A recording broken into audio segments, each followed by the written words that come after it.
Bonjour et bienvenue dans une nouvelle vidéo de Des voitures et des hommes. Et avant toute chose, je souhaite vous souhaiter à tous une belle année 2024, que celle-ci démarre de la plus belle des manières et qu'elle continue ainsi tout au long de cette année.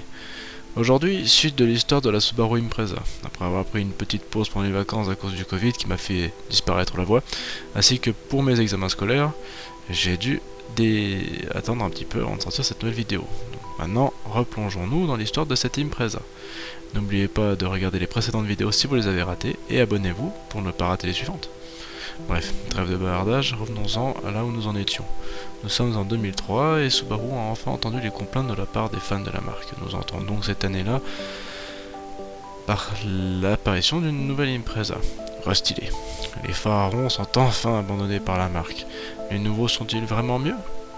Sachant qu'un nouveau restylage arrivera assez rapidement, de mon avis, je préfère cela, parce qu'il donne un air un petit peu plus énervé à la voiture, un peu moins pâteau en fait. Et il faut dire qu'à part ce petit changement, cette nouvelle version de l'Impreza 8 ne change pas énormément par rapport à la précédente.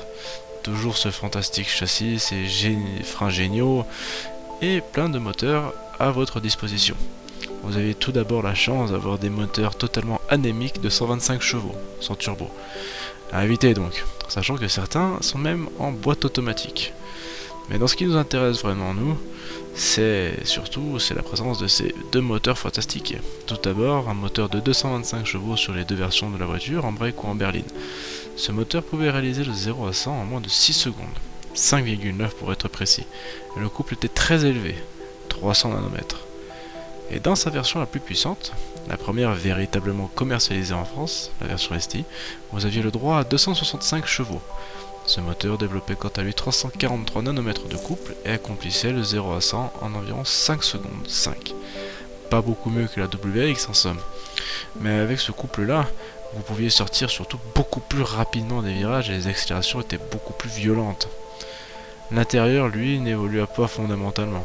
La carrosserie reste également similaire, mis à part ces fameux phares à l'avant.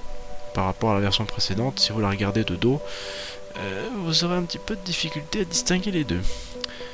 Mais après tout, pourquoi changer quelque chose qui n'était vraiment pas loin de la perfection?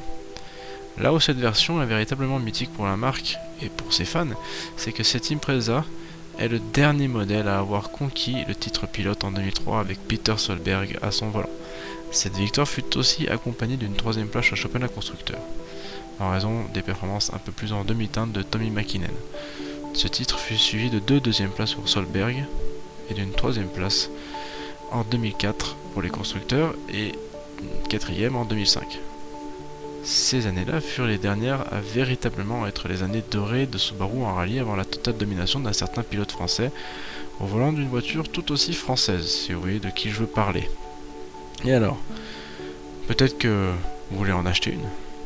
Autant la version précédente est assez boudée par les aficionados de la marque, autant l'Impreza 8 est un véritable joyau à acheter. Vous n'en trouverez pas, je précise en WRX, sous les 15 000 euros. Minimum 15 000 euros, minimum syndical. Et encore, vous n'aurez pas forcément un exemplaire en très bon état. Et pour ce qui est de la version en STI, eh bien, après avoir perdu beaucoup de valeur durant les années suivant sa sortie, la STI est aujourd'hui plus chère qu'à la vente neuve. Pour en trouver une, déboursez au minimum 25 000 euros. Ces prix démentiels commencent à être très curieux d'après moi. Je peux comprendre que ces voitures soient mythiques, et je suis le premier à baver en voyant passer une. Mais est-ce qu'une voiture de 265 chevaux et quasiment 20 ans vaut ce prix-là? Et moi je n'en suis pas si certain, mais vu le peu de véhicules disponibles, peu de véhicules qui ont été achetés à la base, eh bien ça ne peut qu'augmenter théoriquement. L'offre et la demande sont complètement disproportionnées dans ces véhicules de niche. Vous pensez sans doute également à ce petit modèle qui s'appelle la Mitsubishi Lancer. En France, c'est introuvable et donc forcément extrêmement cher. Donc si vous en voulez une, allez me craquer ce PEL à la banque, tant pis si au Crédit Agricole ils font la gueule, et achetez-moi une de ces bombes. Et vous, qu'est-ce que vous pensez de cette Impreza 8? Peu de changements avec sa précédente, elle reste toujours aussi rapide, radicale et sera la terreur de beaucoup de voitures dans les routes sinueuses. Ne parlons pas des conditions sur la neige où l'Impreza est totalement imbattable. ce que vous en pensez, vous pouvez me le dire en commentaire, et surtout n'hésitez pas à vous abonner pour regarder mes futures vidéos. En attendant les prochaines, passez un bon week-end, moi je retourne à mes révisions pour mes examens. Allez, ciao!